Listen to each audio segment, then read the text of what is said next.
Money and banking में अब ये आपका लास्ट पार्ट चल रहा है, जिसमें हम देखेंगे सिक्योरिटीज के बारे में। ठीक है, सिक्योरिटीज में आप पढ़ेंगे शेयर्स के बारे में, इक्विटी के बारे में और बॉन्ड के बारे में। ठीक है, understanding securities and financial market. तो सिक्योरिटी दो प्रकार की होती है, ये कल बताया मैंने आपको शॉर्ट में। ठीक है, एक होती है इक्विटी, एक होता है डेब्ट। डेब्ट मतलब कर्ज, लोन या बॉन्ड, इसमें आ जाता है। इक्विटी शेयर, स्टॉक जो आप समझते हैं, ओनरशिप, मालिकाना अधिकार। ठीक है, वो किस में आ जाता है? इक्विटी में आता है। ठीक है, दोनों के लिए ये डॉक्यूमेंट बनता है, एक पेपर बनाया जाता है, एक एग्रीमेंट तैयार होता है, उसी को कहते हैं ट्रेडेबल डॉक्यूमेंट। ट्रेडेबल मतलब जिसको आप खरीद सकते हैं, बेच सकते हैं। ठीक,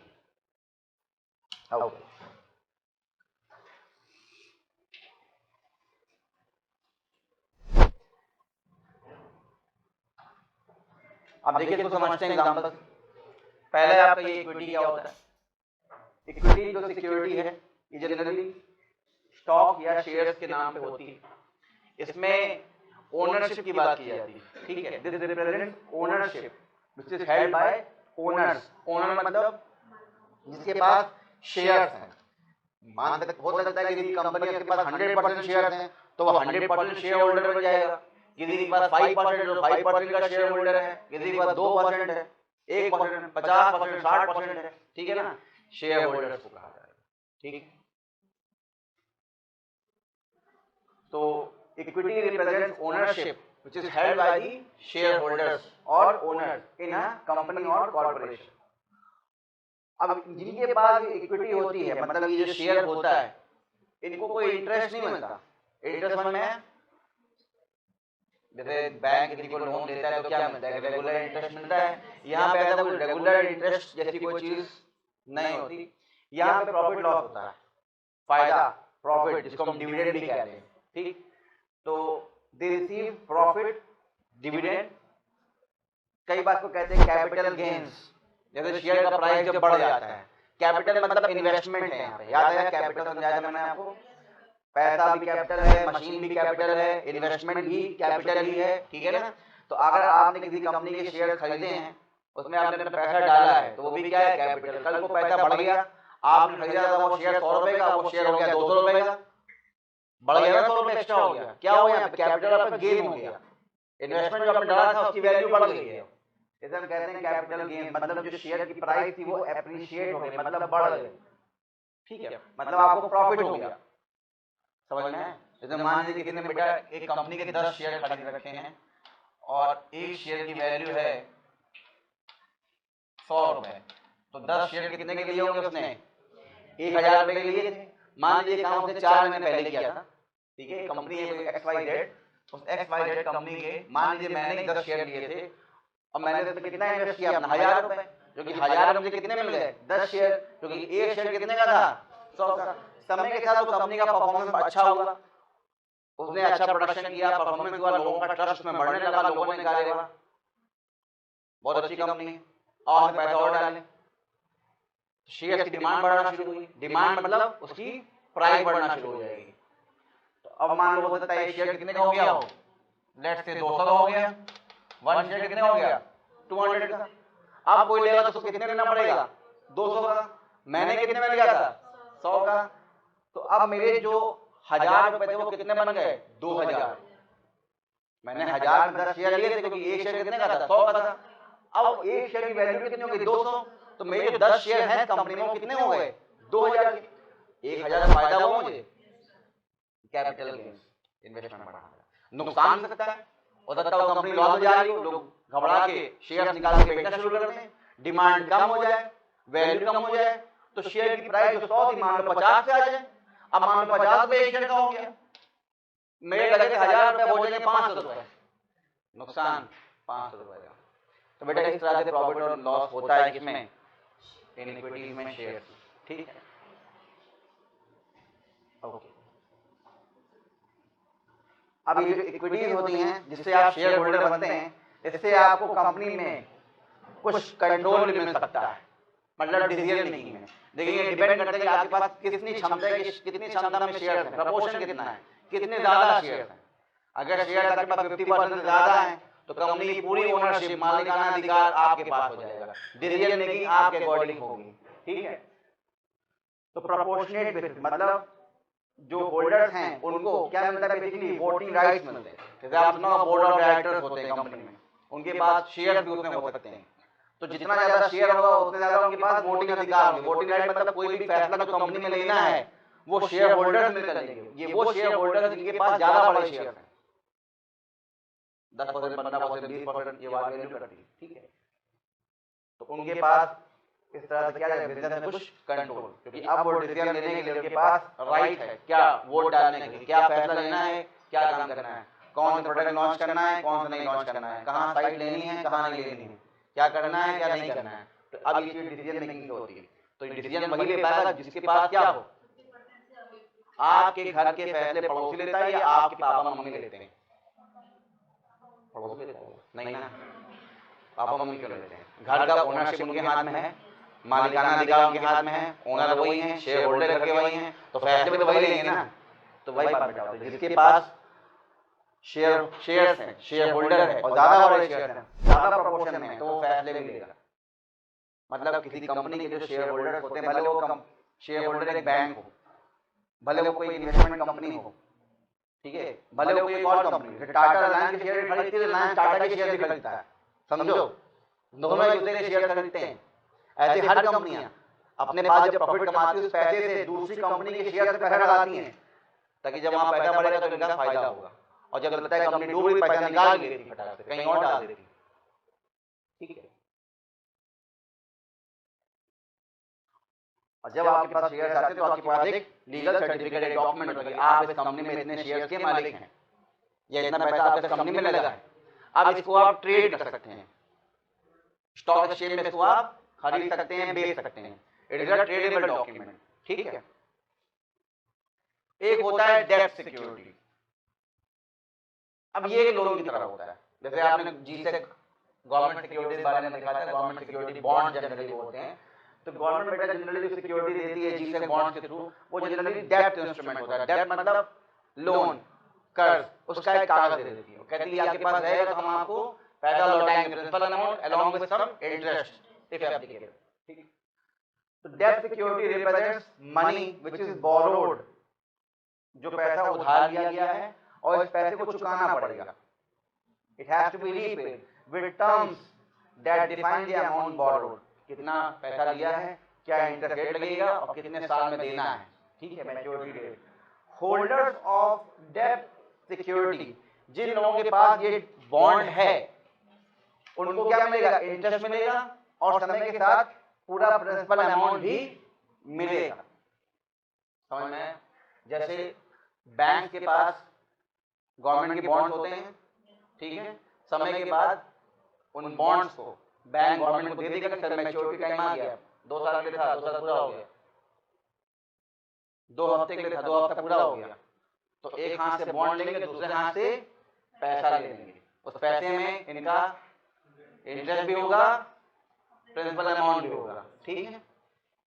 तो ये क्या एक तरह का कर्ज होता है, बॉन्ड, ठीक। इसमें जिसके पास ये होता है, जिसको दिया जाता है, तो कहते हैं इशूअर, जो इशू कर रहा है, जैसे बुक इशू होती है वैसे बॉन्ड इशू किया जाता है। कौन इशू करता है जनरली? इस केस में गवर्नमेंट, कंपनी भी अपने बॉन्ड इशू कर सकती है, उसको सीपी कह देते हैं, कमर्शियल पेपर्स कह देते हैं, स्टैटिकली, ठीक। और जिसको मिलता है वो बॉन्ड होल्डर है, उसके पास है, और जब तक उसके पास रहेगा और जब मैच्योरिटी पीरियड आ जाएगी तो वो गवर्नमेंट के साथ उसको एक्सचेंज करेगा और गवर्नमेंट क्या ले लेगा, पैसे ले लेगा। गवर्नमेंट का जो है, गवर्नमेंट इसके ऊपर कर्ज रखती है, मतलब कर्ज है, चुकाना पड़ेगा गवर्नमेंट को, ठीक है, इंटरेस्ट। लेकिन गवर्नमेंट कोई इक्विटी या शेयर नहीं दे रही, हाँ आइए हमारे यहाँ मिनिस्ट्री में संभालिए, ये लीजिए ओनरशिप, आपसे पूछ के डिसीजन लेके गवर्नेंस किया जाएगा देश का, ऐसा नहीं करती। सिवा से पैसे लेती, कहते पैसे से मतलब रखो, बोरो किया है हमने आपसे, बाद में चुका देंगे, ठीक है। यहाँ क्या होता है, यहाँ पे कोई लोन नहीं होता, यहाँ पे आप खुद एक कंपनी में इन्वेस्ट करते हैं, उस कंपनी का फायदा आपका फायदा, उस कंपनी का नुकसान भी आपका नुकसान, और अगर आपके पास ज्यादा है शेयर तो अब आप उस कंपनी के डिसीजन मेकर में भी आ जाते हैं, आपके अकॉर्डिंग वहां फैसले भी लिए जाएंगे। लेकिन ऐसा बॉन्ड के केस में नहीं होता, ये सिर्फ एक लोन डॉक्यूमेंट जैसा होता है, कि लोन दिया है, इंटरेस्ट के साथ चुका दिया जाएगा, और इनकी बेटा ट्रेडिंग भी होती है, बेचा जाता है, खरीदा जाता है।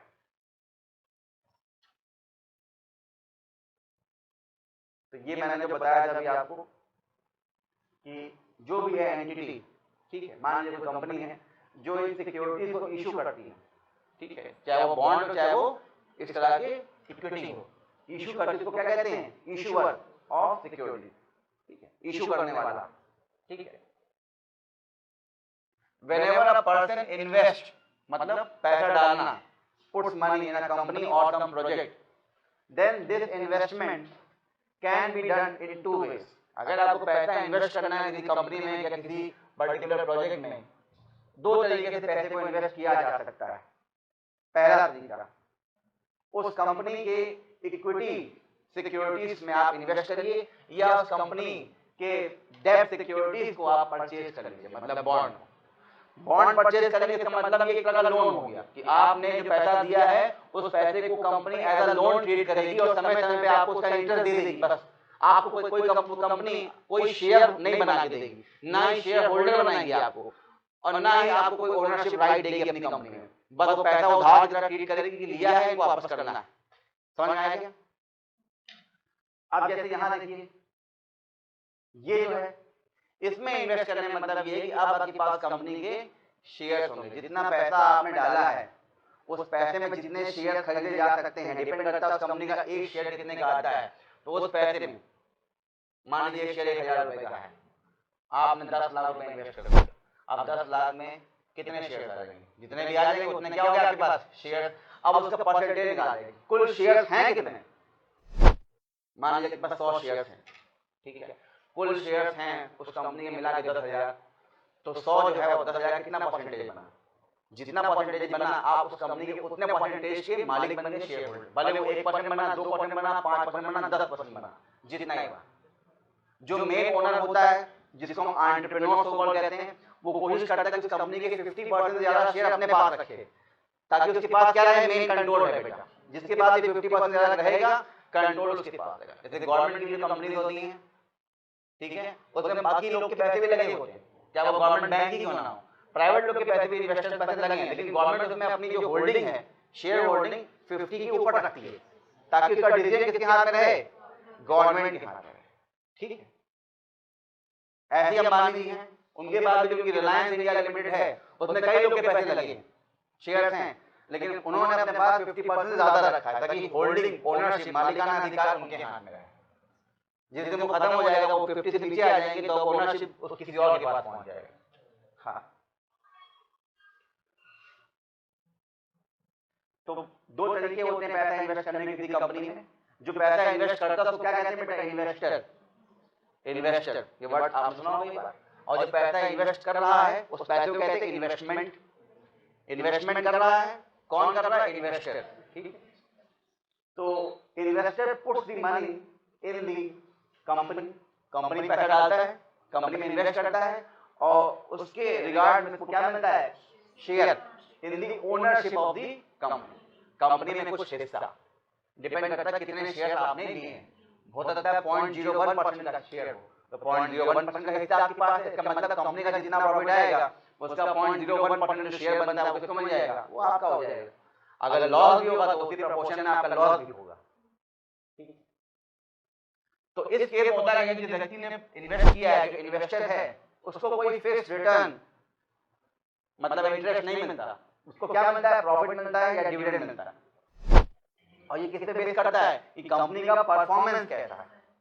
परफॉर्मेंस अच्छा है तो मिलेगा प्रॉफिट, नेगेटिव है तो शेयर की प्राइस कम होना शुरू हो जाएगी, उसका पैसा कम होना शुरू। तो मैं बता रहा, मैंने 1000 डाले, मेरा पैसा 500 हो गया, कंपनी में परफॉर्मेंस अच्छा किया, मेरा 1000 2000 हो गया, तो यही क्या प्रॉफिट और लॉस, ठीक। बॉन्ड में क्या होता है, इसमें कंपनी चाहे प्रॉफिट मिल जाए चाहे लॉस मिल जाए, इससे फर्क नहीं पड़ता इन्वेस्टर को। वो कहता है मैंने पैसा दिया था, मुझे इंटरेस्ट चाहिए और इतने समय बाद मुझे प्रिंसिपल अमाउंट चाहिए। आई डोंट केयर कि आपका प्रॉफिट हो रहा है लॉस हो रहा है, मैं तो तुम्हें कोई शेयर होल्डर तो हूं नहीं, मुझे तो फर्क नहीं पड़ता, ठीक है।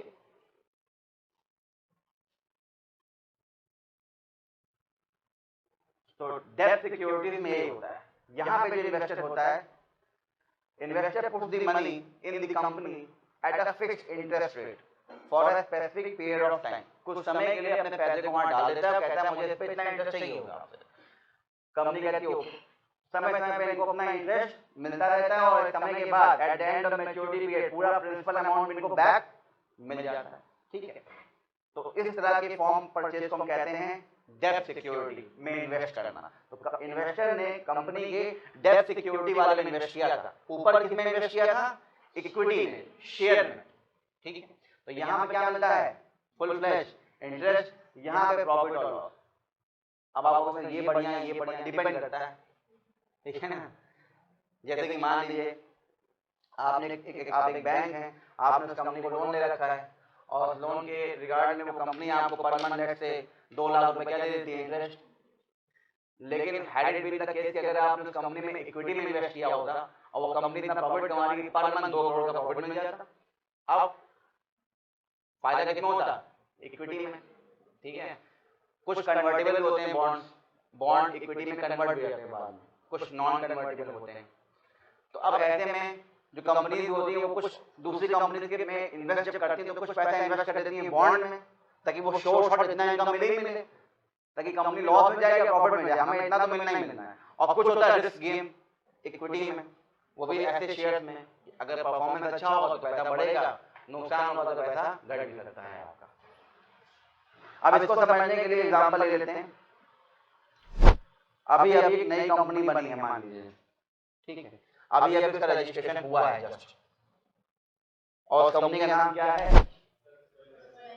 कोई नाम है XYZ प्राइवेट लिमिटेड। ठीक है, ये अभी इसका पंजीकरण कराया गया, न्यूली रजिस्टर्ड कंपनी एक है। इस कंपनी का एक एंटरप्रेन्योर होगा या नहीं होगा? तो उसने इनिशियली इस कंपनी में अपने पैसे को लगाए, फिर खोला वही होगा। हाँ, बाद में उसको पैसे की नीड और पड़ेगी, तब हो सकता है वो लोन ले ले या किसी और से कुछ इन्वेस्टर ढूंढ के कहे कि आप पैसा इन्वेस्ट करिए हमारे में, हम आपको इक्विटी दे देंगे, शेयर। ठीक है,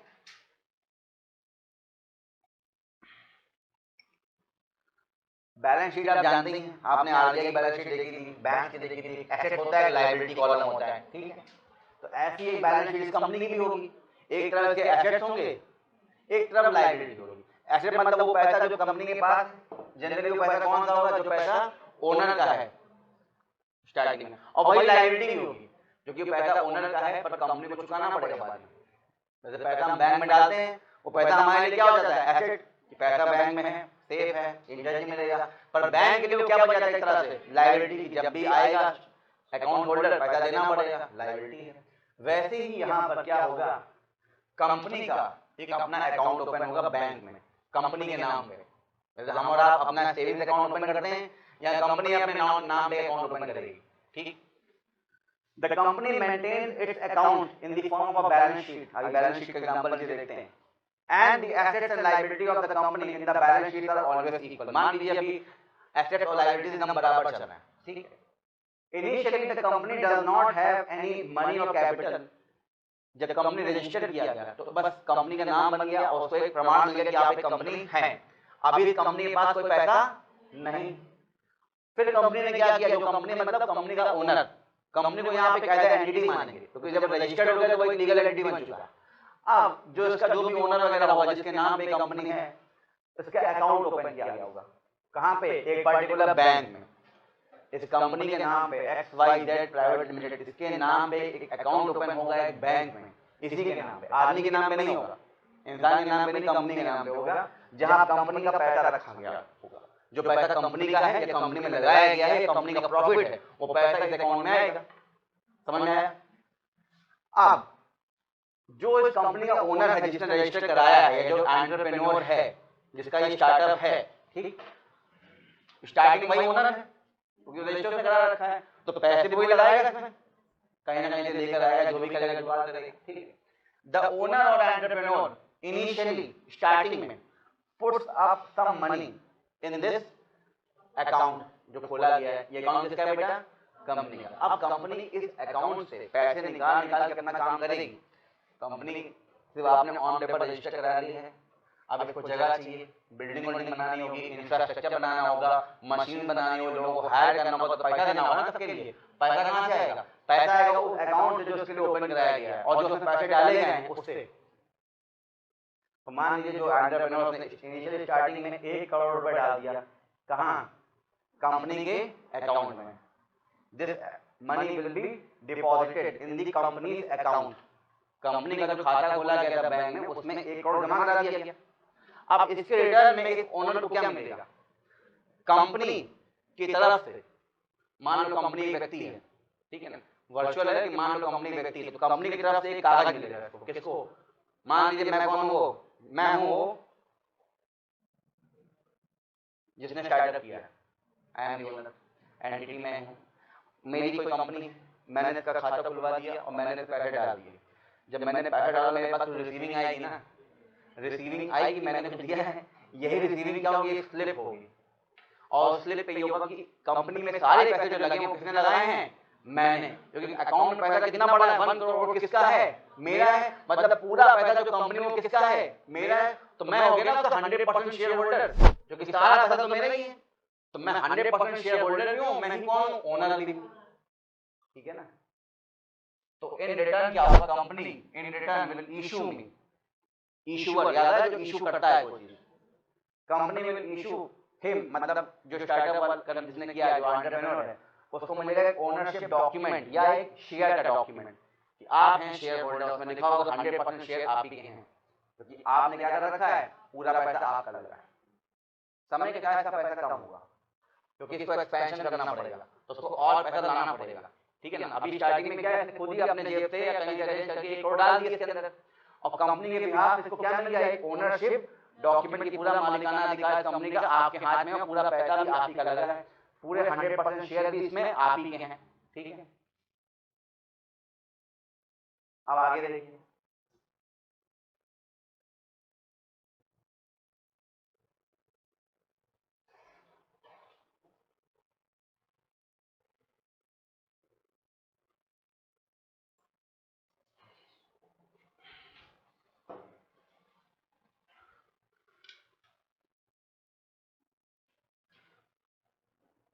the cash in the account of the company will be an asset for the company, as the company can do anything with that cash or ₹1 crore.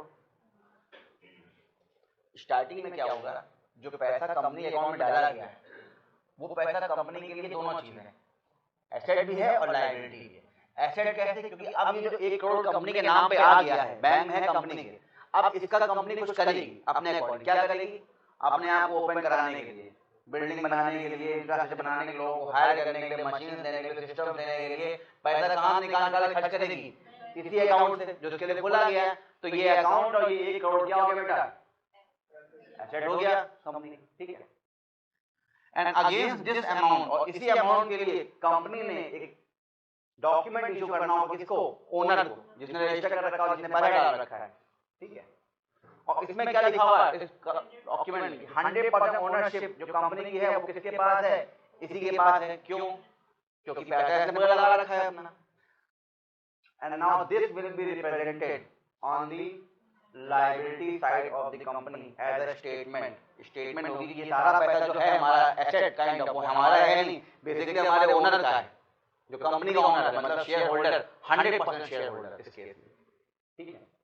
Owners money, share holders money. अब बात बताओ, जो भी owner है उसने 1 करोड़ जो लगाया है, क्या वो लगा के भूल जाएगा पैसा? इसमें लगाया किस इंटेंशन से? पैसा कमाने के लिए ना, 1 करोड़ से 10 करोड़ कमाने के लिए, 100 करोड़ कमाने के लिए, इनफैक्ट वो 1 करोड़ वापस भी निकालने के लिए।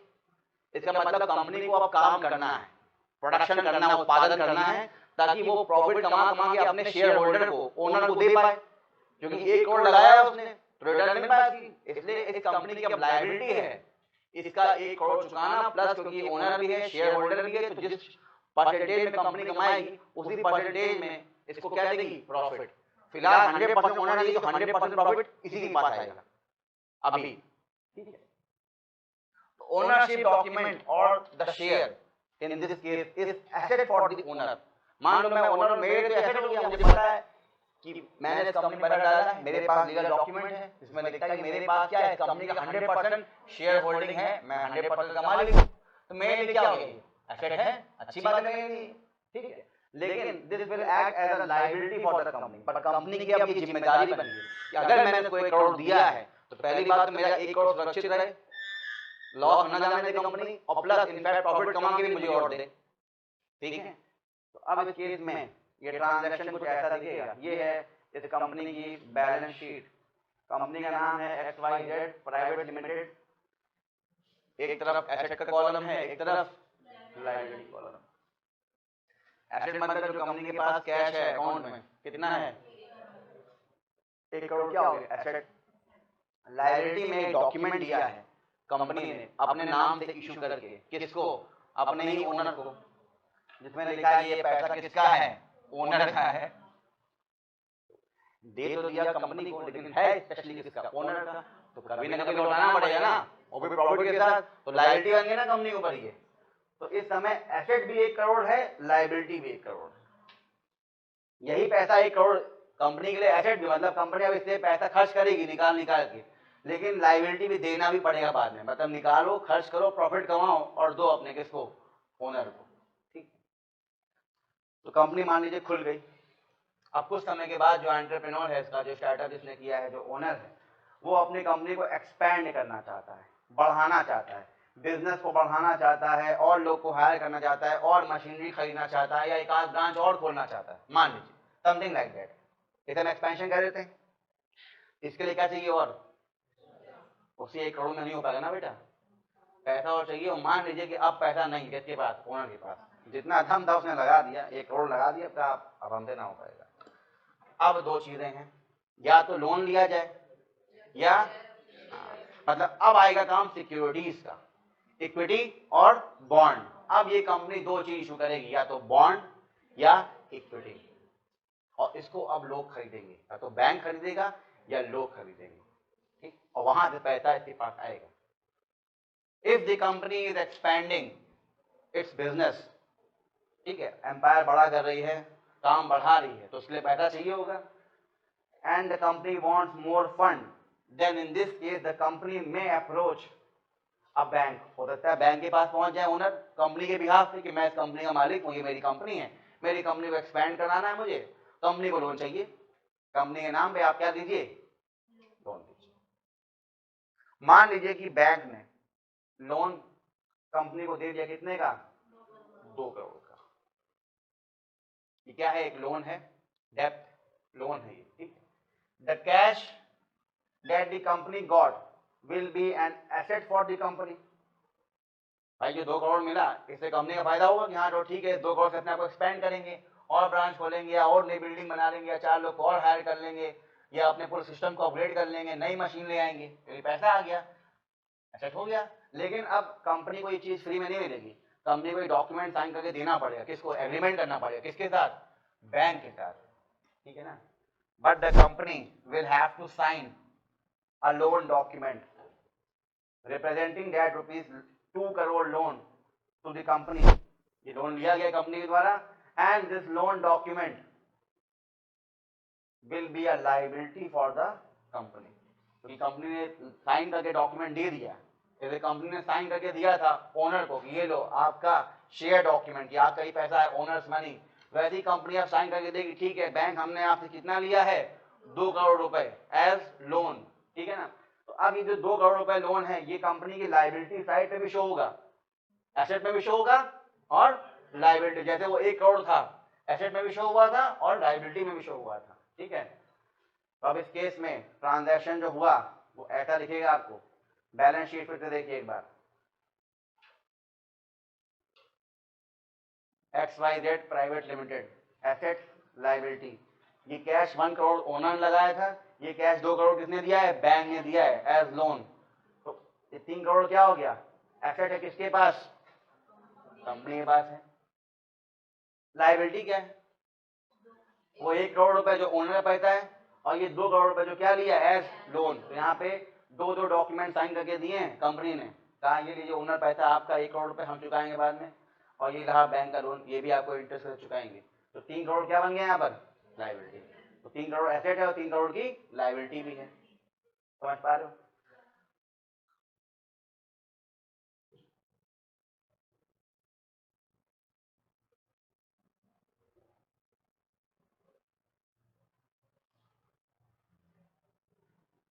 ओके, अब मान लीजिए कंपनी को और पैसा चाहिए, इसमें भी अगर काम ना हो पाए, कंपनी की भूख बढ़ गई है, कंपनी को पैसा और चाहिए। If the company wants more fund, अब चाहे कंपनी सोचे कि आप बैंक के पास नहीं जाना चाहते हैं, हम कहाँ चले जाएं? लोगों के पास, इन्वेस्टर्स जो हमारे आसपास लोग हैं उनको ऑफर करें, इन्वेस्ट करना चाहते हो क्या हमारी कंपनी में, ठीक है ना? तो now the company may approach individual people, जिसको हम कहते हैं रिटेल मार्केट, लोगों से कहना कि आप पैसा कंपनी में हमारे इन्वेस्ट करिए, ठीक है? तो put in money into the company, और बोला गया है कि आपको क्या मिलेगा? Particular fixed interest rate similar to the way people put money in banks. जैसे मान लीजिए मैं आपके पास आया अपनी कंपनी के बिहाफ पे, मतलब मैं कंपनी का ओनर हूँ और कंपनी के बिहाफ पे आया, मैंने कहा सुनिए बैंक अकाउंट है आप लोग के पास? आप कहेंगे हैं। तुम पैसा डालते हो अकाउंट में? आप कहेंगे डालते हैं। तुम कहाँ डालते हो अकाउंट में पैसा? कहाँ से? दो चीज़ के लिए, तो सेव करने के लिए, दूसरा कुछ इंटरेस्ट मिलता है। मैंने अगर पैसा तुम्हारा सेव रखा जाए और इंटरेस्ट बैंक से ज़्यादा दिया जाए किसी और जगह, वहाँ इन्वेस्ट करना चाहोगे? आप कहेंगे बिल्कुल सर, क्यों नहीं करना चाहेंगे। मैं को मेरे पास ये ऑफर है, आप मेरी कंपनी में इन्वेस्ट करिए, पैसा आपका सेफ रहेगा, दूसरा जितना इंटरेस्ट आपको बैंक देता है उससे ज़्यादा इंटरेस्ट हम आपको दे देंगे। आप इन्वेस्ट करना चाहोगे? बिल्कुल करना चाहेंगे। हर व्यक्ति चाहता है पैसे से पैसा कमाना। अगर इंटरेस्ट बैंक कम दे रही है, किस चीज़ पे इंटरेस्ट? जो पैसा हमारा पड़ा है बैंकों में एज डिपॉजिट, उस पर बैंक हमको साल में इंटरेस्ट देती है ना, सेविंग्स इंटरेस्ट। अगर मैं ज़्यादा ऑफर कर दूँ आपको तो आप चाहोगे हाँ मैं सेव करने के लिए। तो मान लीजिए जैसे लोग जिस तरह से अपना पैसा बैंक में डालते हैं और उनको एक फिक्स इंटरेस्ट मिलता है, अगर वैसे ही कुछ पैसा आप कंपनी में डालें और आपको उस पर क्या मिले? एक फिक्स इंटरेस्ट, ठीक है? Suppose the company approached 1 lakh individuals, company ने ऐसे 1 लाख लोग को अप्रोच किया, एक मीटिंग करवाई, अनाउंसमेंट किया, कई लोग सामने आए कि हाँ हाँ हम इन्वेस्टर मीट नहीं होती करवाते ना, हम डिफेंस एक्सपो हो रहा है, ये हो रहा है, वो हो रहा है, इन्वेस्टर्स आते हैं यूपी। तो मान लीजिए मैंने भी एक इन्वेस्टर मीट कराई, ऐसे 1 लाख लोग आ गए, ठीक है ना? लेकिन पैसा मैं सबसे बहुत कम ले रहा हूँ, एग्जाम्पल में देखना है। मान लीजिए 1 लाख लोग को अप्रोच किया गया और ये सब लोग कितना इन्वेस्ट कर रहे हैं? सिर्फ 100 रुपए। 100 रुपए, ये इन्वेस्टमेंट कराना आसान है ना? 1 लाख लोग और सबसे कितना लिया मैंने? कितना रुपए हो गया? 1 करोड़ फिर से मैंने उठा लिया मार्केट से।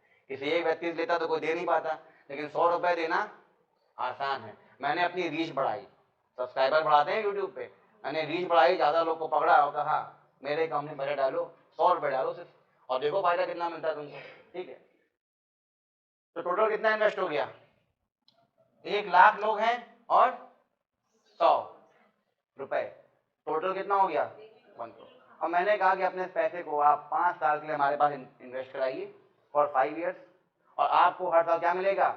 एक फिक्स्ड इंटरेस्ट रेट, कितना परसेंटेज का? 10%। तो 100 का 10% कितना हो गया? 10 रुपए हुआ ना? समझिए इस चीज को।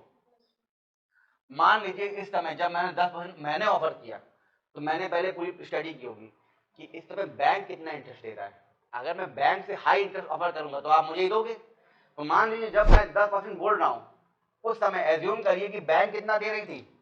9%।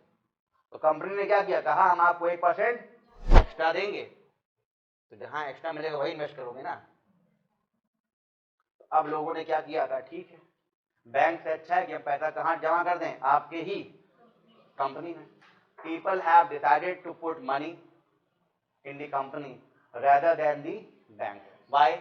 Because company was offering higher interest rate as compared to the banks. Banks की तुलना में ये कंपनी ज्यादा अच्छा इंटरेस्ट दे रही थी, ठीक है? This transaction will increase the assets of the company by 1 crore. Company pass already 3 crore था, याद आया? 1 करोड़ ओनर का पैसा, 2 करोड़ बैंक से लोन लिया, और अब 1 लाख लोग को पकड़ लिया, 1 लाख लोगों को, उनसे कितना कितना रुपए ले लिया? 100 रुपए। कितना बन गया? 1 करोड़। 1 करोड़ रुपए और उठा लिया कंपनी ने लोगों से, ठीक है ना? 1 करोड़ रुपीस आ गई। तो अब कंपनी की लाइबिलिटी भी तो एक्स्ट्रा हो गई 1 करोड़ की, क्योंकि अगर लोगों से लिया है मैंने तो भागूंगा नहीं, हाँ देना भी तो पड़ेगा ना, भागों से भाग गए तो अब इस केस में क्या हुआ, जब मैं आपको कुछ दूंगा, पैसा आपसे लूंगा, तो आप मुझसे कहेंगे सर रिसीविंग दीजिए। जैसे कहीं पैसा, कहीं आप कुछ सामान खरीदते हो तो आपको बिल मिलता है ना, रसीद मिलती है ना, पैसा कहीं भी दो, यहाँ दो वहां दो, कहीं तो रसीद मिलती है। ऑनलाइन ऑफलाइन सामान मंगाते हो आपको रसीद मिलती है, स्लिप। मैं भी अगर एक एंटरप्रेन्योर हूँ और मुझे पैसा चाहिए था आप सबसे, आप लोग मान लीजिए 1 लाख लोग बैठे हैं, सबसे मैंने क्या क्या रुपए लिया है 100, तो मैं पूरे 1 लाख लोग को 100 रुपए की क्या दूंगा, पर्ची, स्लिप दूंगा एक, ठीक है ना। ये now the company will issue, मैं खुद नहीं दूंगा, मैं अपनी कंपनी के नाम पे दूंगा आपको। मैं तो एक इंडिविजुअल हूं ना, कंपनी लोन ले रही है, कंपनी यहाँ पे शेयर देने की बात करेगी, मैं नहीं। तो मैं कंपनी के नाम पे आपको इशू करूंगा क्या चीज, स्लिप। मैं क्यों, क्योंकि मेरे पास फिलहाल क्या है, 100% ओनरशिप है, तो मेन ओनर मैं ही हूँ, डिसीजन कंपनी के मैं ही लेता हूँ। इसलिए मैं कंपनी की क्या कर, मतलब वर्चुअल है कंपनी है नहीं बेसिकली, कंपनी के बिहाफ पे मैं क्या करूंगा, आपको स्लिप कटवाऊंगा, इसमें कंपनी की फी लगी होगी, ठीक। स्लिप वर्थ ₹100, क्योंकि आपने कितना दिया है 100 रुपए, तो आपको 100 रुपए की पर्ची मैं दे दूंगा। ऐसे ही मैं पूरे 1 लाख लोगों को क्या दूंगा, ये 100 रुपए की पर्ची, और ये पर्ची कंपनी की क्या बन जाएगी, लायबिलिटी। जैसे कंपनी ने मुझे एक पर्ची दी थी कि आप क्या हैं इसके ओनर, क्योंकि आपका पैसा लगा 1 CR। फिर कंपनी ने एक पर्ची दी थी किसको, काट के साइन करके बैंक को, कि आपने 2 करोड़ का लोन दिया है। अब कंपनी ये 100 1 लाख पर्ची 100 रुपए की इनको भी काट के दे चुकी है। मतलब 1 करोड़ रुपए की लाइबिलिटी और आ गई किसके पास, कंपनी के पास। 1 करोड़ का एसेट भी आ गया, 1 करोड़ की लाइबिलिटी भी आ गई, ठीक है ना। मान लीजिए ये वो स्लिप है, स्लिप पे कंपनी का नाम लिखा हुआ है, और ये स्लिप मैंने तब काटा है जब बैंक रेट कितना चल रहा था, 9%, और मैंने कितना ऑफर कर दिया, 10%। मैंने कहा ये रहा मेरी कंपनी का स्लिप, ये आपके पास है, इसकी वैल्यू 100 रुपए है, 5 साल के लिए है, और इंटरेस्ट कितना मिलेगा, 10%। जितना बैंक दे रहा है उससे 1% मैं ज्यादा दे रहा हूँ। ये रहा रिसीविंग आपका, काइंड ऑफ शेयर हो गया ये आपका, ठीक है ना। अब अगर कुछ ऐसा हो जाए कि कुछ समय बाद बैंक अपना इंटरेस्ट रेट जो हमको देता है, हमारे पैसा जमा है उस पर जो बैंक हमको फायदा देता है, इंटरेस्ट देता है, वो बढ़ा दे। अब मैंने 10% दिया था, बैंक तब 9 दे रहा था, अब बैंक बढ़ा के 9 से 12 कर दे। अब आप सर वो जो पैसा आप हमारा 100 रुपए है आपके पास, अगर आप हमको दे देते, हम उठा के वापस बैंक में डाल देते, हमको कितना मिल जाता, 12%। आप कितना दे रहे हैं, 10%। अब सब नुकसान हो रहा है ना हमारा। तो अगर आप पैसे सब लोग निकाल लेंगे तो नुकसान किसका हो जाएगा, मेरी कंपनी का, क्योंकि वो आप ही का पैसा मिला के 1 करोड़ रुपए बना था। अगर सब लोग पूरे 1 लाख लोग अगर अपने 100 रुपए निकाल लेंगे तो कंपनी कितने पैसे निकल जाएंगे, 1 करोड़ निकल जाएंगे वापस। अब कंपनी आ जाएगी, ठीक है ना। कंपनी का ये ऐसा है, आप इसको ट्रेड कर सकते हैं, ट्रेड मतलब बेचना, ठीक है। तो अब now after some time if the bank increase their interest rate, एक बार जब कंपनी के शेयर बन जाते हैं होल्डर, अब आप प्राइमरी शेयर होल्डर अब आप ही हैं। अब आप जाएंगे इसको स्टॉक एक्सचेंज में लेकर, जहां पे शेयर्स को खरीदा और बेचा जाता है, ठीक है ना।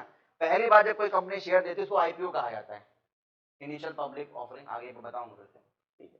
लेकिन जब एक बार वो किसी पास आ गया, जैसे मैंने आप लोगों को पर्ची काट के दे दी, अब वो हो गया, अब इस पर्ची को दोबारा अगर किसी को बेचना है तो ये ट्रेडिंग कहाँ पे होगी, स्टॉक एक्सचेंज में होगी, स्टॉक एक्सचेंज। तो अब देखिए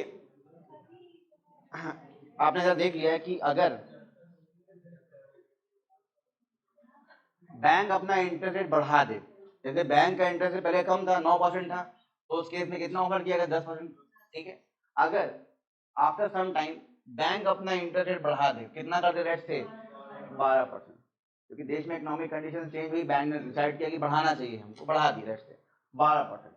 then the people holding the slips, जिनके पास ये स्लिप है जो पर्ची काट के दी थी मैंने, वो क्या चाहेंगे, they will try to get rid of the slips because the slip is offering only 10%। अब वो चाहेंगे कि इसे छुटकारा मिले, पैसा हम निकाल लें अपना 100 रुपये, कहाँ डाल दें, दोबारा से बैंक में डाल दें, ताकि वहां क्या मिलता रहे हमको, 12%, ठीक है। बट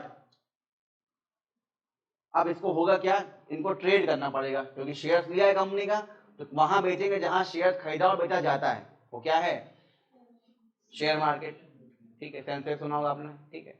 अब उस प्लेटफॉर्म पे जब बेचा जाएगा, मान लीजिए they would go to the market to sell the slips, but nobody would be willing to purchase these slips in the market at rupees 100. Why? Because why anybody will purchase the slips at 10% rate, huh? when bank is offering 12%. ठीक है, मान लीजिए अब आपके पास वो slip है जो मैंने दी थी, इसमें लिखा है कि XYZ कंपनी जो है वो आपको ऑफर कर रही है 10% इंटरेस्ट 100 रुपए पे, और आपने सुना यार ये लोगे मुझसे 100 रुपए दो, ये स्लिप ले लो, अभी तुम्हारी होगी, अब तुमको मिलेगा इंटरेस्ट, क्योंकि जिसके पास ये स्लिप रहेगा उसको मिलेगा। कोई कहेगा पागल हूं मैं, बैंक तो मुझे 12% दे रहा है, क्यों मैं 10% दूंगा यहाँ पर।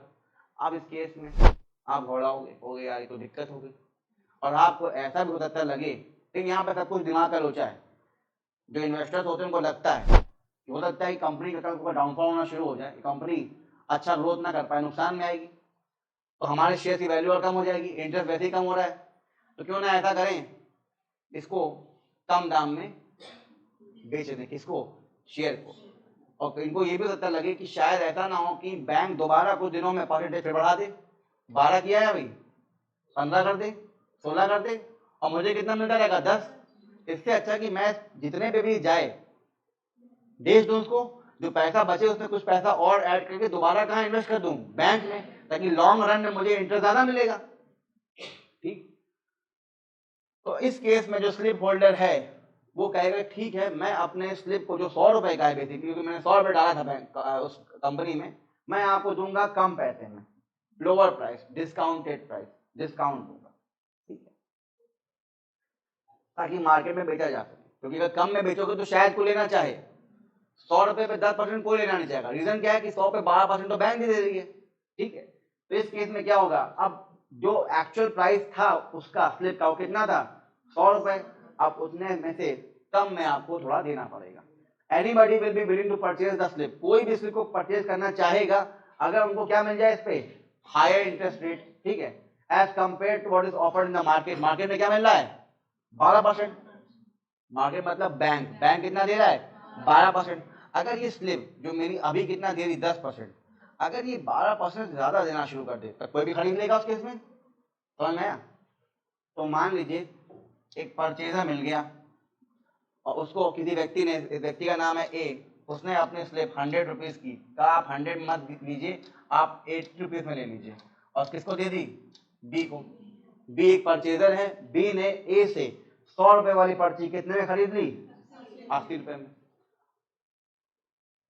अब आप बोले सर एक का तो नुकसान हो गया, हाँ तो नुकसान और प्रॉफिट तो खेल होता ही है इसमें, लेकिन नुकसान ए इसलिए नहीं समझ रहा अपना हो रहा है क्योंकि ए को लगता है कि अगर जो पैसा बचेगा 80 वो तो मुझे मिलेगा ना, उसमें दोबारा कुछ लगा के मैं बैंक में डाल दूंगा और वहां परसेंटेज ज्यादा मिलना शुरू हो जाएगा इंटरेस्ट, तो कुछ समय वो बैलेंस हो जाएगा। और ए को लगता है ऐसा भी है कि कुछ दिनों में बैंक ये 12 को बढ़ा देगी, ऐसा ए का मानना है। बेटा जो इन्वेस्टर्स होते हैं वो पूरा अपना स्टडी करने के बाद किसी कंपनी में इन्वेस्ट करते हैं, कंपनी की पूरी बैलेंस शीट चेक करते हैं, कंपनी का ग्रोथ चेक करते हैं, कंपनी को कौन संभाल रहा है, क्या बनाते हैं, फिर ये लोग अनुमान लगाते हैं क्या ये कंपनी प्रॉफिट कमाएगी आने वाले समय में, कमाएगी तो उसके शेयर खरीद लो, लगता है नहीं शायद कुछ दिक्कत हो जाए तो पैसा इन्वेस्ट नहीं करेंगे, ठीक है। तो अगर इस व्यक्ति ने स्टडी किया, उसको लगा कि नहीं बैंक अभी और इंटरेस्ट देने वाली है, ऐसा माहौल आने वाला है, तो कहेगा यार 80 में ही बेचो, 80 बाहर निकालो, उसमें 20 डाल के बैंक में डाल दो। ये सोच के इसने क्या किया, ए ने बी को बेच दिया। अब बी ने क्यों ले लिया होगा, एक ही रीजन होगा, अगर बी को परसेंटेज ज्यादा मिल रहा होगा जो बैंक दे रहा होगा। अब आओ चेक करते हैं कि बी ने लेकर क्या बुद्धिमानी का काम किया या बेवकूफी काम किया। देखिए ये पर्ची ओरिजिनली कितने की थी 100 रुपए की, कितना इंटरेस्ट दे रही थी, अब ये पर्ची कितने की बिकी बी को 80 रुपए की। तो अब देखिए बी को कितना इंटरेस्ट मिलेगा, देखिए let's see B is earning in this case, B को कितना इंटरेस्ट मिलता है, बी परचेजर है, बी ने कितना पैसा खर्च किया इसको खरीदने के लिए 80 रुपए, ठीक है। एनुअल इंटरेस्ट हर साल जो इंटरेस्ट मिलता है वो कितना मिलने वाला है पर्ची पे, जितना कंपनी ने बोला था, कंपनी ने कितना कहा था 10%, तो कंपनी कितना दे देगी 10 रुपए दे देगी, क्योंकि कंपनी 10% किसका देगी 100 का।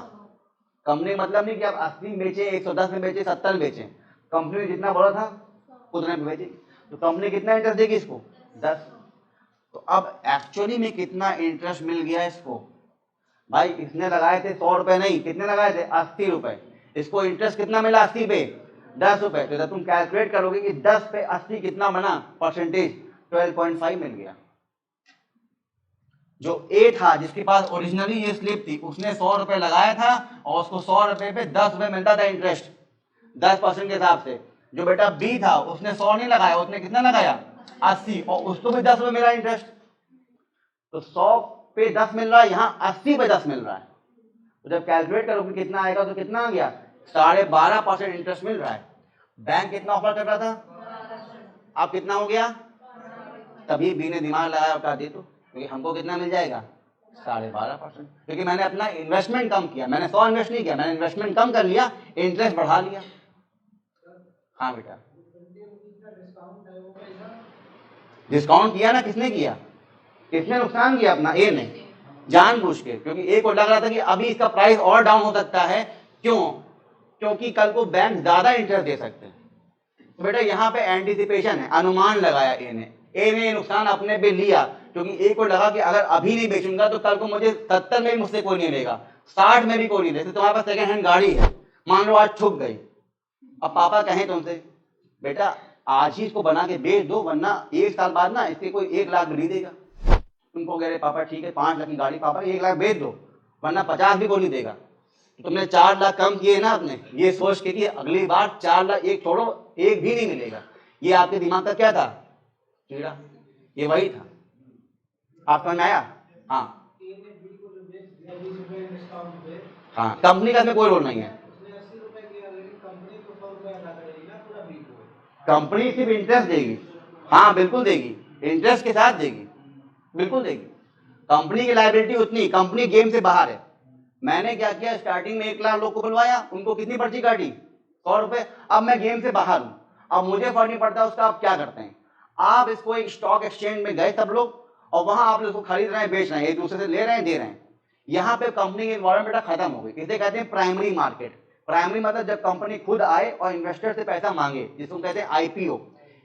सेंसेक्स या स्टॉक एक्सचेंज इसको कहते हैं सेकेंडरी मार्केट। जब एक बार वो शेयर्स बिक गए, अब वो पुराने हो गए, अब इन पुराने शेयर्स को लोग आपस में खरीद रहे हैं बेच रहे हैं स्वैप कर रहे हैं। यहाँ कंपनी का रोल नहीं है, यहाँ पे स्टॉक एक्सचेंज का रोल है, बीएसई का रोल आता है, सेबी का रोल आ जाता है।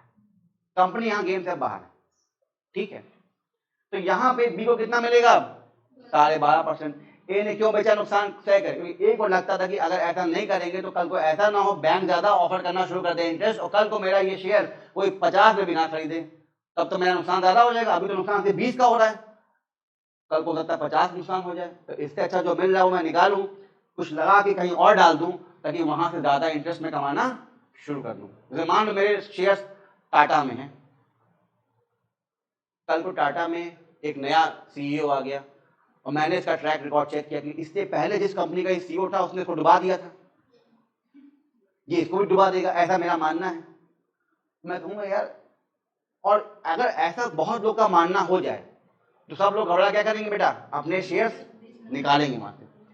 जब किसी चीज की डिमांड कम हो जाती है उसकी वैल्यू ड्रॉप हो जाती है, जब किसी चीज की डिमांड बढ़ती है उसकी वैल्यू बढ़ जाती है। ऐसे समझो, मार्केट में आलू ज्यादा आया है, मार्केट में आलू ज्यादा आया है, तो आलू सस्ता मिलेगा या महंगा मिलेगा, आलू जो है उसकी एबेंडेंस सप्लाई है, बहुत ज्यादा है, तो अब वो सस्ता मिलेगा या जो रेट में मिलता है उससे मिलेगा या बहुत महंगा मिलेगा, सस्ता मिलेगा। मान लो आलू की शॉर्टेज हो गई है, कमी, अब आलू सस्ता मिलेगा। अगर कोई चीज कम है और उसकी डिमांड ज्यादा है उसकी वैल्यू बढ़ जाती है। अगर कंपनी की शेयर्स की डिमांड ज्यादा है, सब लोग खरीदना चाहते हैं और कंपनी प्रॉफिट भी कमा रही है खूब, तो अब कंपनी की शेयर्स की वैल्यू बढ़ जाएगी। कंपनी का नुकसान हो रहा है, लोग घबरा के कंपनी के शेयर्स बेच रहे हैं, छोड़ रहे हैं, मतलब जो शेयर्स सबके हाथ में थे अब वो खुले मार्केट में आ गए कि कोई भी लेना चाहे ले ले। मतलब जो शेयर्स कभी थे ही नहीं, कम थे, अब अचानक से लोगों ने बेच दिया, अब वो शेयर्स यहाँ पड़े हुए, कोई और लेगा क्या। शेयर्स पहले कम थे, नहीं थे, अब बहुत ज्यादा हो गए। मतलब आलू पहले बिल्कुल नहीं था, कम था, बहुत ज्यादा हो गया, तो आलू की कीमत डाउन हो जाएगा ना। वैसे यहाँ पर कंपनी के शेयर की कीमत डाउन हो जाएगी। जैसे डॉलर्स को देखिए आप, डॉलर क्यों महंगा है, रीजन डॉलर की डिमांड सबको है, हर एक देश अपने पास डॉलर रखना चाहता है, मतलब डिमांड है। हर एक देश जो व्यापार और ट्रेड किसमें करना चाहता है? डॉलर में। और क्या हर एक देश डॉलर छाप सकता है? डॉलर कौन छापता है? अमेरिका का केंद्रीय बैंक छापता है, सेंट्रल बैंक ऑफ अमेरिका जो भी है। इसका मतलब डॉलर की एक लिमिटेड सप्लाई है छापने वाली, वो कौन कर रहा है? एक देश। लेकिन डॉलर के चाहने वाले, वही ना, एक अनार 100 बीमार। डॉलर के चाहने वाले बहुत हैं, मतलब डॉलर की डिमांड मार्केट में बहुत है, तभी डॉलर का एक्सचेंज रेट देखिए बहुत ज़्यादा, क्योंकि डिमांड में रहता है। हमारी करेंसी पे अगर डिमांड में आ जाए रुपी, स्पेन का है, जर्मनी का है, फ्रांस का है कि नहीं रुपी में ट्रांजैक्शन करेंगे, रुपी चाहिए हमको, सब लोग रुपी लेके रखे हैं अपने पास। इसका मतलब अपनी करेंसी का क्या हो गया? डिमांड बढ़ा, वैल्यू बढ़ जाएगी। तो ऐसी बेटा किसी कंपनी की शेयर की जब डिमांड बढ़ती है उसकी शेयर वैल्यू बढ़ जाती है, और जब डिमांड घटती है तो उसकी वैल्यू जो है वो घट जाती है। ठीक है, तो इस केस में जो बी था परचेजर, उसने क्या किया? 80 रुपए देकर ए से खरीद लिया, क्योंकि उसने कैलकुलेट कर लिया कि मुझे 80 रुपए कितना मिलेगा? 10 रुपए, विच इज इक्वल टू 12.5%। अगर यही 80 रुपए मैंने बैंक में जमा किए होते तो मुझे बैंक कितना देता? 12%। लेकिन मुझे कंपनी कितना दे देगी? 12.5%। तो मेरे लिए कौन सा अच्छा हो गया, बैंक या कंपनी? कंपनी। तो इस केस में बी में क्या किया? बी ने, ठीक है ना। अब मान लीजिए जिस व्यक्ति के पास जो ए था, जिसके पास ये स्लिप था, उसने क्यों 80 रुपए में बेच दिया? क्यों नुकसान किया उसने अपना, जिसके पास ओरिजिनली था? रीजन ये हो सकता है कि शायद उसको ऐसा लगता हो, because he thinks that if the bank interest rate rise further, let's say 12% था, 13 हो जाए, 14 हो जाए, तब उस केस में जो इसके पास ये 100 रुपए का 10% वाला स्लिप है, then nobody would be willing to purchase the slip even at ₹40। तब तो कोई इसका चार्ज भी नहीं लेगा, अब तो उसका बहुत नुकसान हो जाएगा। बेटा यही एजम्पशन होता है ट्रेडिंग में डेली। जो लोग डीमैट अकाउंट खोल के जो ट्रेडिंग करते हैं वही लोग कैलकुलेट करते हैं, अरे यार यहाँ बेच देंगे तो नुकसान हो जाएगा, ये ले लेंगे तो नुकसान हो जाएगा, इसको बेचो, इसको होल्ड करो। यही होता है। जो लोग डेली बैठ के आईआर इनकी आपसे तेज होती है। जो लोग शेयर मार्केट में इन्वॉल्व हो जाते हैं या शेयर मार्केट में पैसा इन्वेस्ट करते हैं, उनकी एक चीज़ बहुत अच्छी होती है, इंटरनेशनल रिलेशन पे कंट्रोल। रीज़न, उनको एग्जाम नहीं लिखना होता है, लेकिन वो डेली हर देश में क्या चल रहा है वो चेक जरूर करते हैं, क्योंकि हर एक देश में बेटा कंपनीज हैं, एमएनसी है। अगर एक कंपनी की एमएनसी किसी और देश में है, लेट्स से मेरी कंपनी है, चप्पल बनाता हूँ मैं मान लो, और उसका जो रबड़ है वो चाइना से आता है, पर मैं, और इसके अलावा मेरे पास एक और ऑप्शन है रबड़ लेने का, वो ऑप्शन है मान लो फ्रांस। मान लो मेरी कंपनी 2 जगह से मंगाती है, लेकिन मैक्सिमम कहाँ से मंगाता हूँ मैं? चाइना से, क्योंकि वहाँ पर रबड़ सस्ता मिलता है। मान लो चाइना में जहाँ वो रबड़ बनता था उस प्लांट में आग लग गई। अब मैं जो चप्पल बनाऊंगा तो जरूर, लेकिन अब रबड़ कहाँ से मंगाऊंगा? फ्रांस से, और फ्रांस मुझे महंगा देता है। मेरा क्या बढ़ जाएगा? Cost of production. मतलब चप्पल बनाना मुझे महंगा पड़ेगा, महंगा बनाऊंगा तो महंगा बेचूंगा। अब कम लोग खरीदेंगे मेरा चप्पल, लोग खरीद लेंगे दूसरे का चप्पल, तो मेरी चप्पल कम बिकेंगी, मतलब मेरा प्रॉफिट कम होगा, मेरा नुकसान होगा। तो मेरे शेयर होल्डर जो है उनका नुकसान होगा, उनको प्रॉफिट कम मिलेगा। तो कहेंगे अरे यार वहां आग लग गई है, इसका सेल डाउन हो जाएगा, हमारा पैसा नुकसान हो जाएगा, फटाफट पैसा निकालो कहीं और इन्वेस्ट कर दो। भले ऐसा हो या ना हो, एक्चुअली में हो सकता है मेरे पास काफी बफर स्टॉक पड़ा हो पहले से, लेकिन कुछ लोगों ने अनुमान लगा दिया कि ऐसा हुआ होगा शायद। बेटा सेंसेक्स या जो स्टॉक एक्सचेंज ये इमोशंस पे खेला जाता है। आप सुना होगा बुल और बियर, मूवी देखते हो? देखी थी? बिग बुल टाइप की कोई मूवी देखी थी? या हर्षद मेहता स्कैम 1992 देखा था? देखा करो ना ऐसी मूवीज, क्यों पढ़ते रहते हो हर वक्त? कुछ नहीं होगा उससे, नहीं होगा उससे भी, लेकिन सिर्फ पढ़ने से ही नहीं होगा। You have to be equally aware about each and everything, ठीक है ना। अवेयरनेस का चेक होता है हर चीज का एग्जाम में। पता है मैंने कह दिया जाके वेब सीरीज आप लोग देखने बैठ जाएंगे, सर ने कहा है पढ़ो मत पढ़ो, ऐसा नहीं करना है, पढ़ते रहिए।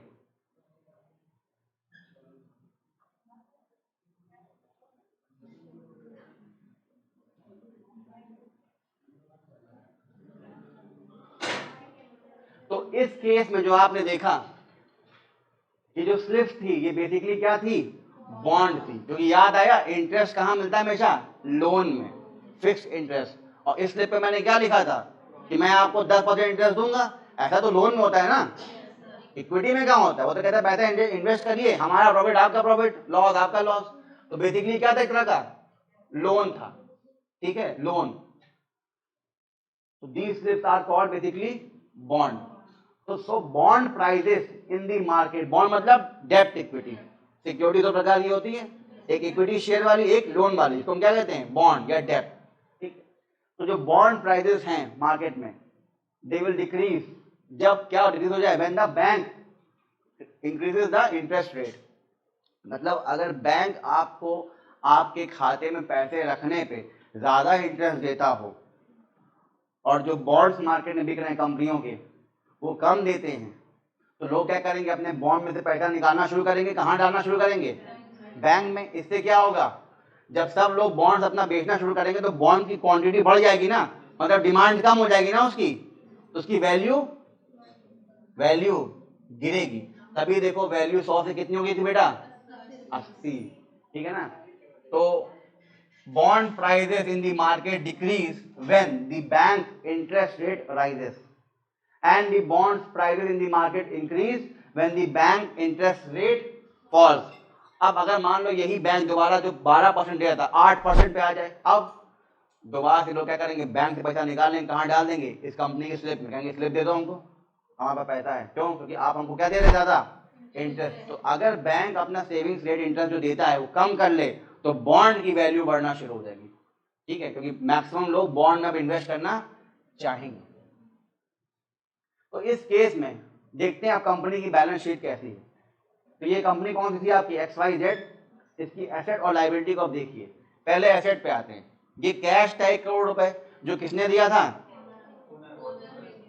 है ओनर का पैसा था। ये कैश क्या था, बैंक का लोन था। ये कैश कौन सा था, बॉन्ड, जो 1 लाख जनता ने 100 रुपए की स्लिप, याद आया। यही सब क्या है, 4 करोड़ रुपए, इसकी लाइबिलिटी भी है। किस तरह से, ये 1 करोड़ ओनर का पैसा है, ये 2 करोड़ बैंक का लोन, ये बॉन्ड, ये स्लिप्स हैं, जो 1 लाख लोगों को 100 रुपए की स्लिप दी गई, ये मिला के कितना हो गया बेटा, 1 करोड़। ये भी लाइबिलिटी कंपनी की वापस करना होगा, ठीक है ना। अब बैंक से पैसा लेने के बाद, ओनर से पैसा लेने के बाद, और फिर कुछ 1 लाख लोगों से 100 रुपए लेने के बाद कितना पैसा आ गया इनके पास, 4 करोड़ रुपए। अब ये कंपनी कुछ सोचती है, वो कहती है कि जो कैश हमारे पास है ये 4 करोड़ रुपए, अब मैं जा रही हूँ इससे बिल्डिंग परचेज करने, एक टावर, जहां पे हम अपना प्रोडक्शन उत्पादन करना शुरू करेंगे। तो इसने कैश का इस्तेमाल किया और क्या परचेज कर ली, कुछ बिल्डिंग और कुछ मशीनरी टूल्स जो रखा जाएगा वहां पे काम करने के लिए, ठीक है। अब उस केस में बैलेंस शीट कैसी दिखेगी, ये रही उस केस में बैलेंस शीट। अब देखिए एसेट और लायबिलिटी क्या हो गया। बिल्डिंग जो ली, मान लीजिए 2 बिल्डिंग बना ली और एक बड़ा सा मशीन को ही ले लिया, कितने में, 4 करोड़ थे, मतलब पूरा कैश किसमें कन्वर्ट हो गया, अब कैपिटल। बताया था मैंने, कैपिटल में क्या होता है, इंफ्रास्ट्रक्चर भी कैपिटल है, टूल्स, मशीन, पैसा, ये सब क्या है, कैपिटल है। पहले पैसा के रूप में कैपिटल था, अब कैपिटल किस रूप केस में आ गया, आइटम के केस में, कैपिटल गुड्स के केस में आ चुका है कैपिटल, ठीक है। एक बिल्डिंग है 1 करोड़ की, मान लो वो 1 करोड़ रुपए जो ओनर के थे, मेरे थे, उससे क्या ले लिया गया, एक बिल्डिंग। एक और बिल्डिंग, बिल्डिंग नंबर 2, ये किससे ले लिया गया, वो 2 करोड़ रुपए थे जो बैंक ने लोन में लिए थे, और मशीनरी ली गई है, एक बड़ा सा मशीन एक लिया गया काम करने के लिए, ये 1 करोड़ से लिया गया। कौन सा 1 करोड़ है, वो बॉन्ड, 100 रुपए वाला 1 लाख लोग का। ये सब भी तो कंपनी के एसेट ही है ना, इनकी वैल्यू इतनी है ना। तो ये क्या हो गया, 4 करोड़ कैश के रूप में नहीं है, 4 करोड़ सामान के रूप में 4 करोड़ है कंपनी के पास, भाई बिल्डिंग है इतने की और मशीन है इतने का। लायबिलिटी अभी भी कितनी है, वही, क्योंकि ये 1 करोड़ की बिल्डिंग का पैसा इनका था, ये पैसा इनका था, ये पैसा इनका था, जो कि लौटाना है सब। तो 4 करोड़ क्या है ये, समझ पा रहे हो। अब इससे आसान में समझ नहीं पाऊंगा शेयर वाला चीजें, समझ में आ रहा है, इतना आसान अब कैसे बताऊं, इससे आसान समझ पा रहे हो लेकिन ना, चलो ठीक। अब आगे बढ़ते हैं। तो बैलेंस शीट की हेल्प से ही आप यहाँ पे पूरा शेयर बॉन्ड सब समझ जाएंगे। मान लीजिए अब जो कंपनी है इसके पास बिल्डिंग भी आ गई, मशीन भी आ गई, और मान लीजिए अभी उत्पादन करना शुरू करती है, प्रोडक्शन बनाती है, कुछ गुड सर्विस कुछ बनाती है, तो कुछ बनाएगी तो प्रॉफिट भी तो कमाएगी, उसकी वैल्यू लगेगी ना सामान की, value of goods and services जो बनाएगी। Now suppose the company is making profit, और जब कंपनी प्रॉफिट कमाती है तो बाकी लोग क्या कहते हैं, यही कंपनी सही काम कर रही है और उसमें पैसा इन्वेस्ट करें। समझ आया? And more people want to invest in the company, bond के रूप में नहीं, ओनर बनने के लिए। वो 1 लाख लोग ओनर में नहीं थे, वो 1 लाख लोग ने एक तरह का लोन दे रखा था 100 रुपए का, किसको? कंपनी को, जिसको हम क्या कहते हैं, बॉन्ड। उनको मतलब नहीं कि कंपनी क्या कर रही है, उनको मतलब अपने इंटरेस्ट है फिलहाल कि इंटरेस्ट ना कम हो जाए बस हमारा। उधर इंटरेस्ट ड्रॉप हो रहा था क्योंकि बैंक इंटरेस्ट ज्यादा दे रहा था, तो घबरा के उन्होंने क्या किया, बॉन्ड अपना बेचना शुरू किया। लेकिन उनको कंपनी के प्रॉफिट से कोई खास मतलब नहीं था, क्योंकि कंपनी उनके साथ अपना प्रॉफिट शेयर करने वाली भी नहीं थी। लेकिन अब जब कंपनी ने अच्छा काम करना शुरू किया तो कई लोग कंपनी को अप्रोच किए, कई बड़े बड़े इन्वेस्टर्स आए, एंजल इन्वेस्टर्स आए, बाहर बाकी लोग आए, एफडीआई करने के लोग आए और कहा कि हम आप में इन्वेस्ट करना चाहते हैं और इक्विटी में इन्वेस्ट करना चाहते हैं, हम पैसा देंगे, आप हमें उतने क्या दे दीजिए, शेयर होल्डिंग दे दीजिए। कंपनी का फायदा हमारा फायदा, कंपनी का नुकसान हमारा नुकसान। इंटरेस्ट हमें नहीं चाहिए कोई भी ऐसा, ठीक है, मतलब कोई भी लोन टाइप का इंटरेस्ट नहीं चाहिए। तो लोग अब आना चाहते हैं कंपनी में, ओनर्स बनना चाहते हैं। मालिकाना अधिकार भले 1% का ही हो, आधे % का हो, 2% का हो, लेकिन होना चाहिए, लोग चाहते हैं। तो मान लीजिए, let us assume that 1 lakh people invested rupees, कहां गया, 100 ईच। फिर से मान लीजिए 1 लाख लोग मेरे पास आए, उन्होंने कितना इन्वेस्ट कर दिया, 100 रुपीज। तो टोटल कितना आ जाएगा बेटा मेरे पास, ठीक है ना, वही बात है जो पहले आया था, ठीक है। और कंपनी ने क्या किया, इस 1 करोड़ से एक और मशीन ले ली।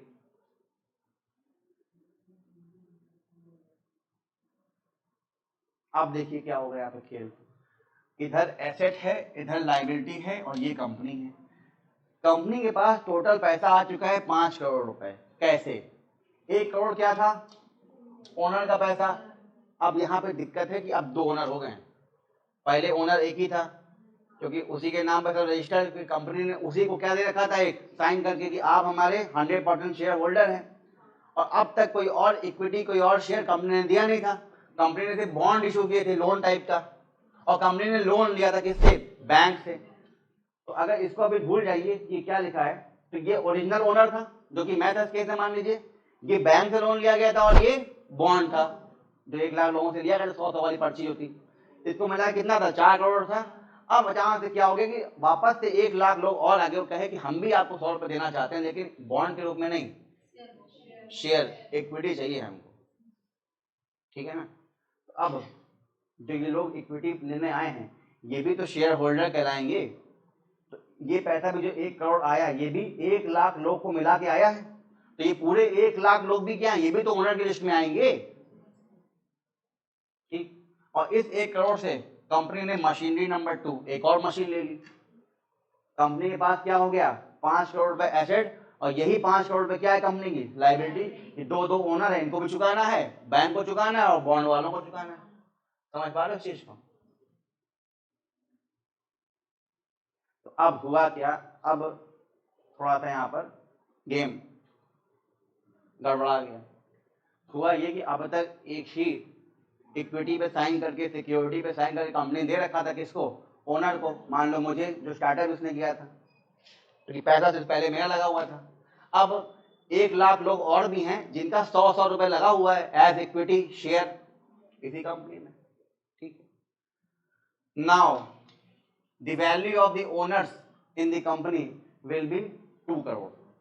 पहले ओनर का पैसा कितना था बेटा, 1 करोड़, और यही था कंपनी का 100% ओनर। अब टोटल ओनरशिप का पैसा कितना आ चुका है, 2 करोड़ रुपए, जिसमें से 1 करोड़ एक व्यक्ति का है मेरा, और बाकी का 1 करोड़ 1 लाख लोगों का है। समझ पा रहे हो इस चीज को? किसी एक व्यक्ति का नहीं, 1 लाख लोगों का है। सबने कितना डाला है, 100 रुपए डाला है, ठीक है।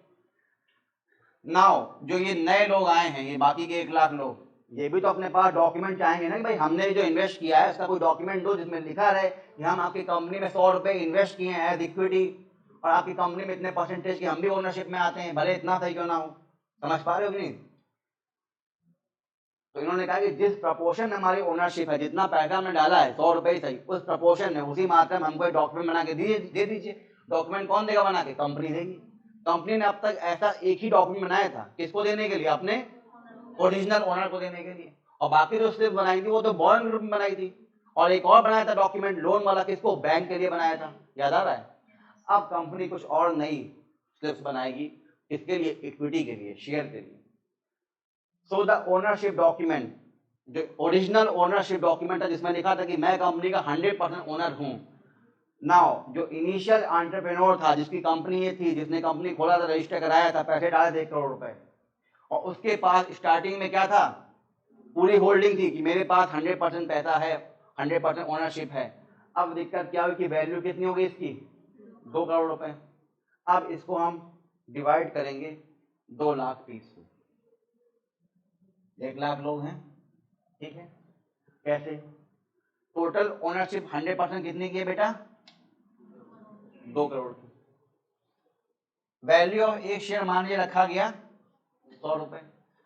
तो 100 को अगर मल्टीप्लाई कर दो 2 लाख से, कितने आ जाएगा? 2 करोड़ रुपए। मतलब एक शेयर कितने का हो गया? 100 रुपए का। तो 2 लाख शेयर कितने हो जाएंगे? 2 करोड़ के।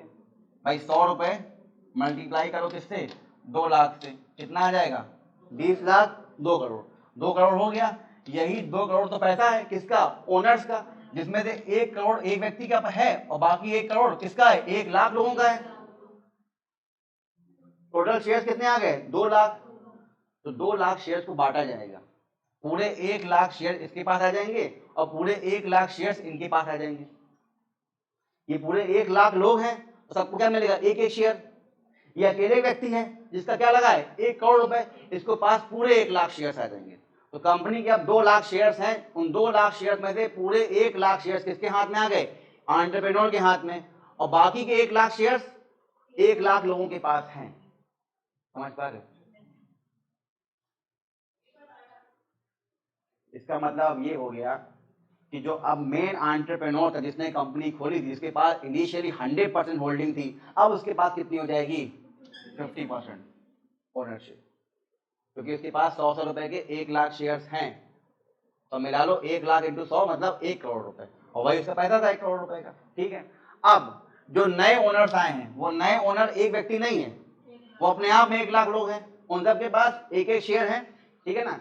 तो इनकी होल्डिंग कितनी हो जाएगी मिलाकर? कंबाइंड होल्डिंग 50% की। मतलब ये मान लीजिए आप लोग 1 लाख लोग बैठे, मैं अकेला व्यक्ति हूँ, मेरे पास 1 लाख शेयर है और आप लोग के पास मिला के कितने शेयर हैं? 1 लाख। आप लोग मिला के 50% के मालिक हैं, मैं अकेले कितने का हूं? 50%। ठीक। इन 1 लाख लोगों के पास एक एक शेयर है, कितने का? 100 रुपए का। मालिक वही रहेगा, मेन डिसीजन उसके हाथ में रहेगा जिसके पास अकेले अपने दम पे 50% या उससे ज्यादा क्या हो? शेयर्स हो। मेरे पास अकेले अपने दम पे 50% शेयर्स हैं, मतलब मेन मालिक अभी भी कौन है? मैं हूं। आप लोग मिला के हैं, लेकिन अगर मैं सिर्फ आपसे पूछूं कि आपके पास कितना है, आप कहोगे सर बहुत कम, मेरे पास 100 ही रुपए है। तो आप तो पॉइंट्स में आ गए, समझो इस चीज को। हाँ, आप मिला के 50% हो अकेले, लेकिन अगर अकेले देखोगे तो किसी के पास भी पॉइंट्स में है। समझ पा रहे हो इस चीज को? लेकिन जिसके पास अकेले 50% या उससे ज्यादा होगा ओनरशिप, वो क्या बन जाएगा? कंपनी का डिसीजन मेकर, ओनर। तो वो मेरे पास ही है, तो मैं क्या बन गया? बना रह गया ओनर, और बाकी लोग क्या बन गए? Share holder. हाँ, इनकी कंबाइंड जो शेयर है वो कितना है? 50% का है, और मेरा अकेले अपने कितना है? 50% का। समझ पाए? अब कंपनी ने प्रोडक्शन करना शुरू कर दिया था, तो कंपनी जब इन बिल्डिंग का इस्तेमाल करके, इन मशीन्स का इस्तेमाल करके प्रोडक्शन करेगी तो प्रॉफिट भी तो कमाएगी, कमाएगी ना profit. Now if the companies asset increase, company के एसेट बढ़ रहे हैं, either by increase in the valuation of the building, क्योंकि हो सकता है जो बिल्डिंग खरीदी थी 2 साल पहले, 1 साल पहले, अब उसका दाम 1 करोड़ से 2 करोड़ हो गया हो, या तो मान लो ऐसा हो गया, रियल एस्टेट है ना ये तो, या because the company is making profit, क्योंकि कंपनी जो सामान बना रही है उसकी बिक्री ज्यादा हो रही है और उससे क्या आ रहा है? ज्यादा प्रॉफिट आ रहा है। देन अब जब कंपनी प्रॉफिट कमाए, चाहे उसका कैपिटल महंगा हो जाए, कैपिटल मतलब जो सामान का था उसका दाम बढ़ जाए, या जो उसने सामान बना के बेचा है उससे प्रॉफिट आना शुरू हो जाए, तो इन दोनों के केस में क्या होगा, कंपनी प्रॉफिट में आएगी। जब कंपनी प्रॉफिट में आएगी तो जो कंपनी के मालिक हैं उनको प्रॉफिट मिलेगा। मालिक कौन है, एक अकेला व्यक्ति मैं और बाकी 1 लाख लोग। अब इसमें क्या होगा, प्रॉफिट शेयरिंग होगी। इसमें समझ पा रहे हो इस चीज को। For example, if the company makes ₹2 crore as profit, ठीक है, 2 करोड़ क्या हो जाएगा, कंपनी का प्रॉफिट हो जाएगा, ठीक है ना। Then this profit will be company's asset, company ने कमाया है, ये कंपनी क्या है, एसेट है, और कंपनी के अकाउंट में उसी खाते में जमा हो जाएगा। जो कंपनी का खाता खुलवाया था मैंने, जमा हो गया था। And now the value of 2 lakh share will increase. 2 lakh share थे ना कंपनी के, 1 लाख मेरे पास, 1 लाख बाकी लोगों के पास। लेकिन वो 1 लाख तब थे जब मेरे पास कुल ओनर का पैसा कितना था, 2 करोड़। 1 करोड़ मेरा और बाकी 1 करोड़ मैंने 100 रुपए लिए थे 1 लाख लोगों से। लेकिन अब क्या हो गया, ये 2 करोड़ तो है ही, 2 करोड़ और आ गया एक्स्ट्रा। कैसे आ गया, प्रॉफिट के रूप में। अब टोटल पैसा कितना हो गया, 4 करोड़। लगाया कितना गया था मिला के हम दोनों ने, हम दोनों मतलब मैं और 100 लोग, 1 लाख लोग, 2 करोड़ लगाया था मिलके। अब कितना हो गया, मतलब हम सबके शेयर की वैल्यू बढ़ेगी। कैसे, जो शेयर 2 करोड़ में बनाया गया था, अब वो शेयर किसके साथ बनेगा, मतलब जो शेयर की वैल्यू पहले 100 रुपए थी, अब वही शेयर कितना हो गया, 200 का। कितने शेयर्स थे, 2 लाख शेयर थे ना, 2 लाख थे ना, और एक शेयर कितने का था, 100 रुपए का था, तो कितना हो गया था, 2 करोड़ हो गया था। अब एक शेयर कितने का हो जाएगा, 200 का, और शेयर इनिशियली है कितने, 2 लाख, कितना हो गया ये, 4 करोड़। तो 2 करोड़ जब था पैसा, क्योंकि 1 करोड़ मेरा था, 1 करोड़ बाकी लोगों का था, वो मिला के बना कितना, 2 करोड़। तो शेयर कितने बने थे, 2 लाख, एक की वैल्यू कितनी, 100 रुपए। लेकिन जब ये वैल्यू 2 करोड़ से 4 करोड़ हो गई, तो शेयर तो उतने ही रहेंगे, वैल्यू कितनी बढ़ेगी, एक शेयर की वैल्यू जितनी थी वो कितनी, 100 थी, और वो कितनी होगी, 200, क्योंकि 200 इंटू जब 2 लाख करोड़ कितना आ जाएगा, मतलब हर एक व्यक्ति ने जितना पैसा लगाया था वो कितना हो गया, डबल। आपके पास एक शेयर था 100 रुपए का, वो कितने कितने हो गया, 200 का। मैंने कितना लगाया था, 1 करोड़, वो कितना हो गया, 2 करोड़। आपकी इनकम भी डबल, मेरी इनकम भी डबल। तो इस केस में कंपनी का शेयर प्राइस बढ़ गया। तो ये देखिए यहां पर फिर से बैलेंस शीट देखिए, एसेट लायबिलिटी, बिल्डिंग थी मेरे पास 1 करोड़ की, एक और बिल्डिंग 2 करोड़ की, मशीनरी थी 1 करोड़ की, दूसरी मशीनरी थी 1 करोड़ की, ठीक है, इतना पैसा मेरे पास था ही।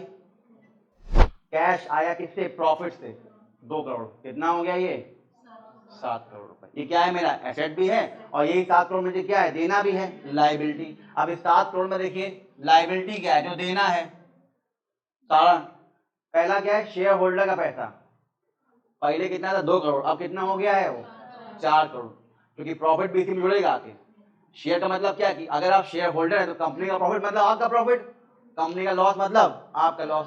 तो कंपनी का प्रॉफिट हुआ ना, तो कहाँ जुड़ेगा, यहाँ पे बॉन्ड के साथ, बैंक के साथ नहीं, ओनर के साथ जुड़ेगा। भाई आप लोग ओनरशिप है, आपके पास शेयर होल्डर है, तो आपका पैसा बढ़ेगा। तो ये अब 2 लाख जो शेयर थे जिनका पैसा पहले 100 रुपए था एक का, अब कितना हो गया, 200, कितना हो गया, 4 करोड़। तो 4 करोड़ की क्या होगी बेटा, इक्विटी शेयर होल्डिंग है ये। और बचे हुए जो 3 करोड़ हैं, याद करो बैंक का लोन 2 करोड़ का था, अब वो जो बॉन्ड दिए गए थे 1 लाख लोगों को 100 की पर्ची काटी गई थी, 3 करोड़ का क्या हो गया, डेप्ट। तो ये 7 करोड़ रुपए जो एसेट हैं इस कंपनी के पास, इस 7 में से 4 करोड़ रुपए जो लायबिलिटी में हैं वो कैसे हैं, एज इक्विटी हैं, और जो 3 करोड़ हैं वो कैसे हैं, एज डेप्ट। इन्हीं इक्विटी और डेप्ट को मिला के क्या बनता है, सिक्योरिटी। अब समझ पाए उस डायग्राम को जो ऊपर दिखाया था, सिक्योरिटी 2 पार्ट में होता है। तो जो इनके पास भी सिक्योरिटी है वो 2 पार्ट में है, डेप्थ में है और इक्विटी में है। समझ पा रहे हो।